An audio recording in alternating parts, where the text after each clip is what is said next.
Meet a 28-year-old software engineer in Austin. He makes $78,000 a year. He read the right books, he watched the right videos, he follows the 50-30-20 rule like it's scripture. Half his paycheck on needs, 30% on wants, 20% into savings and debt repayment. On paper, he's doing everything right. But every month around the 27th, his checking account tells a different story. There's almost nothing left. Not because he overspent, not because he bought something stupid. He just ran out. The rule says he should have breathing room. His bank account says otherwise. So which one is lying? Is the rule broken, or has the country it was built for quietly disappeared underneath it? Let's find out. The 50-30-20 rule didn't come from a government agency or a university study. It came from a senator, Elizabeth Warren, before she was a senator, back when she was a bankruptcy law professor writing a book with her daughter about family finances. The idea was almost embarrassingly simple. 50% of your income to needs, 30% to wants, 20% into savings and debt repayment. No spreadsheets, no apps, just 3 buckets. It spread because it was easy to remember, and because for a lot of American households in the 2000s, it roughly worked. Rent was a manageable slice of income. A 4-year degree didn't necessarily mean 5 figures of debt before your first paycheck. Gas, groceries, insurance, they moved, but slowly, predictably, in a way a household budget could absorb. The rule became a kind of financial folklore, passed down in personal finance blogs, repeated by advisors, taught in half-day workshops at companies that wanted to check a box on financial wellness. It became less of a suggestion and more of a scoreboard, a way to measure whether you were a responsible adult. Which is exactly the problem, because a rule built for one economy was never rewritten for the one we actually live in now. Start with housing, because that's where the math breaks first. Needs was supposed to be the safe half of the budget.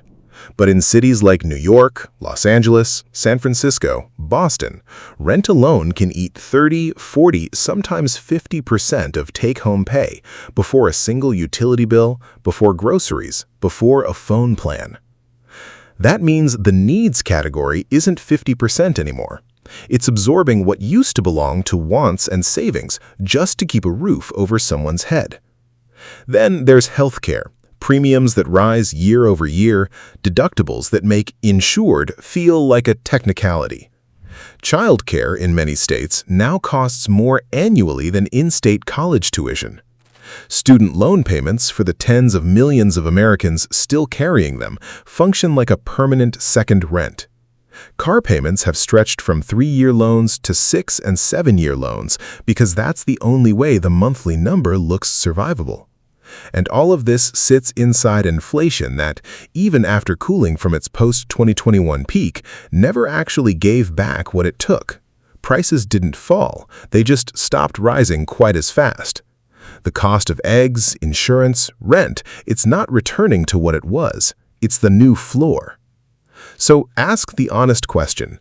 Can someone renting in Brooklyn realistically keep needs at 50%? Can a family in the Bay Area?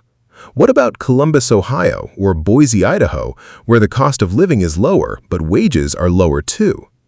The rule assumes a national average that doesn't actually exist anywhere. It assumes a version of America that's the same in Manhattan and in rural Kansas. It isn't. So let's run the numbers, not theory. 3 real budgets based on real cost of living data for 2026. Person A makes $45,000 a year, living in a mid-sized city like Columbus. After taxes, that's roughly $3,000 a month. Rent for a modest 1-bedroom eats $1,300 of it, already 43% before a single utility bill. Add health insurance, a car payment, groceries, gas, a phone bill, and needs alone climb past 65% of take-home pay. Wants shrink to almost nothing. Savings?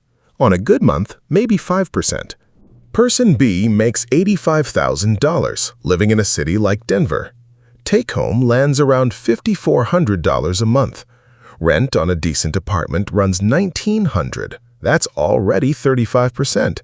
Add a car payment, insurance, groceries that have climbed nearly 30% since 2019, and student loan payments of $400 a month, and needs sit around 58%. Wants take up maybe 25%. Savings get squeezed to around 17%. Close to the rule, but not quite there, and only because this person has no children and no medical emergencies this year. Person C makes $160,000 living in San Francisco. Take-home is around $9,800 a month. Rent on a one-bedroom in a decent neighborhood, $3,400. That's 35% on rent alone. Add a car, insurance, a gym membership, dining out at a pace that matches the cost of actually living in that city, and needs and wants blend into each other until the line barely means anything.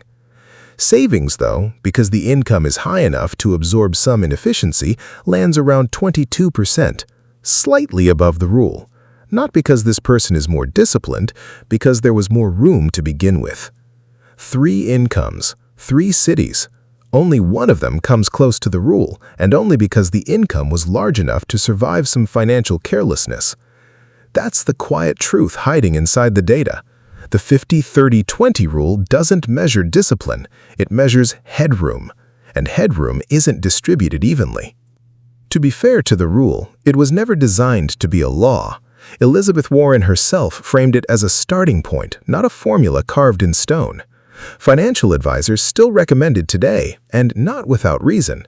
Simplicity has value.